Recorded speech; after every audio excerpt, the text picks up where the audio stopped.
İstəyirəm ki, Ruslan bəy sizə də bir sual ünvanlayaq. İstismarı bitmiş avtomobillərin orijinal avtomobil hissələri əvəz edilməsi. Nə dərəcədə doğrudur bu? Bəzi ehtiyat hissələrinin müştərilər zəng edir, soruşur. Məcburam ki, onun yenisini satım ancaq. Çünki işləmişi, məsəl üçün, əl vermir. Yəni, işləmişi almaqdansa təzəsini almaq məsləhətdir. Amma təzədən də təzəyə fərq var. Sözün açığı, yəni təzə orijinal ehtiyat hissəsi istismarı bitmiş avtomobillərə gəlmir, yoxdur. Var, sadəcə olaraq, məsəl üçün, təzəsi Kitayın yaxşısının qiyməti 50 manatdırsa, Almaniyanın özündə bunun orijinalın qiyməti minimum 400 eurodur. Amma Almaniyada sən bunu 400 euroya alanda 5 ildə sənə zəmanət verir.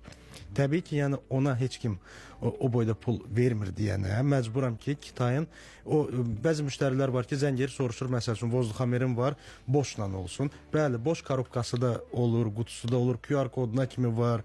Üstündə də dövmə yazı var, amma fakt olaraq Kitay malıdır. Yəni Kitayın da birinci, ikinci, üçüncü sort deyilən bir şey var. Yəni növləri var ki, zəifi, orta, yaxşısı. Yaxşısının qiyməti ayrıdır, ortanın qiyməti ayrıdır, keyfiyyət baxımından.